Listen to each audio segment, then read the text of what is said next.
Okay. Hello Capricorn, March 2024. Ito na po ang inyong reading and let's start. Kuha lang tayo ng ilang messages para sa inyo. As usual, mensaheng gabay lamang po. Capricorn, March 2024, anong maiwan natin para sa kanila? Message. Capricorn, this month. Sa bagong buwan, anong maiwan natin? Ayan, meron na. Okay. The star ay narito. The Ten of Swords. The Ten of Pentacles, 10 and 10. Reverse. And the Queen of Wands. Okay. Capricorn. So, unahin na natin yung The Star. Bilang ito yung pinaka nakikita kong pinaka nakikita nating may kaliwanagan. Yung inyong, ay, hindi natin, parang hindi pa kasi kitang-kita sa camera. Pasensya na guys, live na live po tayo sa Atin po kasing nire-record din ang mga bagay-bagay. The Star. Ano man ang ganap ngayon, physically, financially, emotionally, ang mahalaga, may liwanag. The Star ay narito.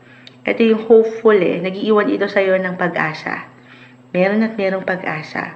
Papaangatin mo lang ang importansya ng pagtingala sa kanya. Okay? Ito, medyo hindi madalim. I will be honest, medyo mabigat yung ilang nakikita natin right now, Capricorn. Pero hindi kailangang laliman.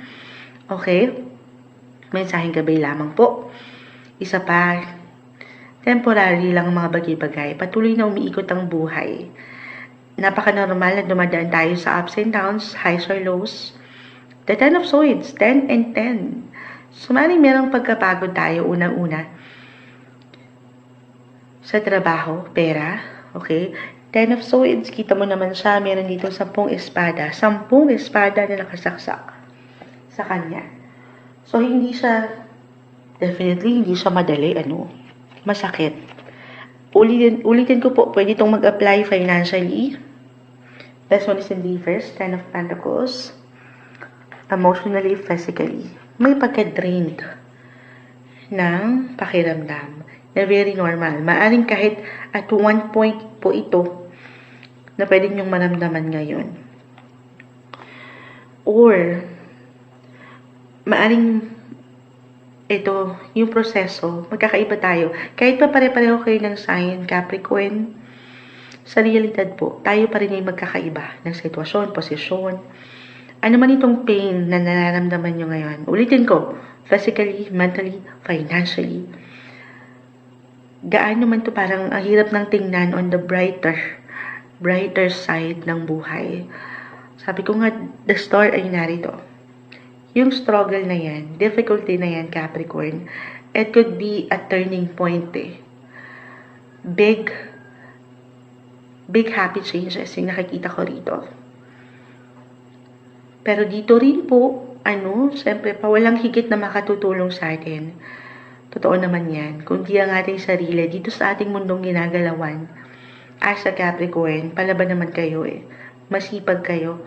Patuloy kayong nag-i-invest kahit sa simpleng enerhiya yan na pwede niyong maibigay sa inyong trabaho, sa tao. Patuloy kayong lumalaban, bumabangon. So, once, sabi ko it could be a turning point, meron palang positive na patutunguhan yan. Yung pain na yan, marahil yan ay parte lamang, nung test na ibabato sa iyo ng buhay. Maaaring ngayon pa lang nararamdaman na ito ng ilan. Hindi naman kailangan laliman, kahit sa simpleng parang pagka-drained ng energy ito, or financially speaking, medyo kinukulang kayo, or talagang meron kayong ilang extra expenses, hindi madali sa hirap ng buhay ngayon, di ba? Pero dito po yung hope. Uulitin ko. Meron at merong pag-asa, totoo yan. Hanggat tayo ay lumalaban.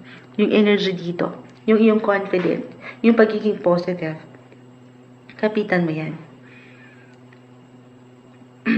Kasi merong hangganan, okay?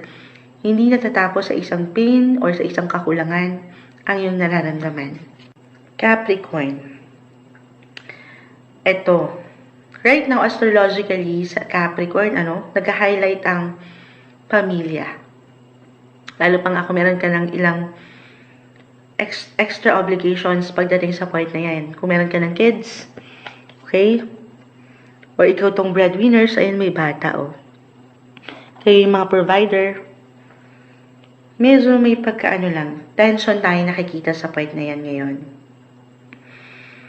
Or ilang issue, drama, na normal. Ulitin ko, may liwanag. Stay positive sa sitwasyon na to. Kalma. Kalma lang. Okay lang tumugon. Ito, mahirap ang hawakan, lalo pa kung aangat dito ang inyong mga emosyon.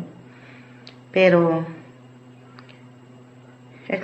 parang kay Moonchild talaga nanggagaling. Ako, hindi rin tayo perfect, Lalo pa nga po kung mapapangunahan tayo dito ng inyong emotional side. Sa pamilya, di ba? Hindi madali, pero lang din, kalma. Ipoproseso muna ang bagay-bagay kung kinakailangan bago kayo magpadalos-dalos. Pero kung in pain talaga, sabi nga nila, may dadaan naman ang mga bagay-bagay sa maboteng usapan. Ayan. Kung gusto mong maiparating yung point mo, pwede naman sa paraan ng nasa balance. Alam ko hindi madali sa lahat ng pagkakataon, pero yun yung pinaparating ng baraha ngayon. Maging aware lang tayo sa pwedeng maramdaman, hindi lang ng sarili, pero ng ilang involved dito. Lalo pa kung pamilya. Okay, yung pinaka-message dito na aking nakakuha at tayo ng final words. This month, Capricorn, anong may iwan natin para sa kanila? Capricorn.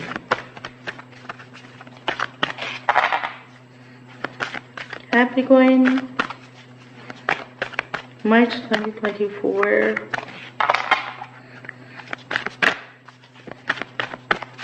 Medyo mailap na, Kunin na natin itong pinaka nasa unahan. A personal issue. Nagulat naman ako. A personal issue reaches resolution.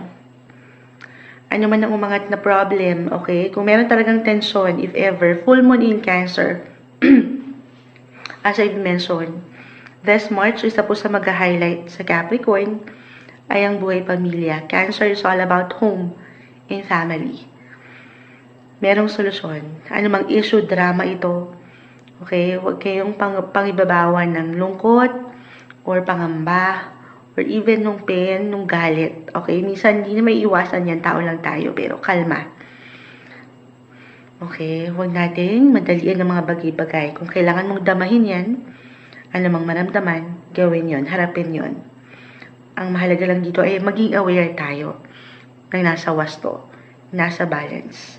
Para sa inyo, ngayong buwan, March 2024, Capricorn.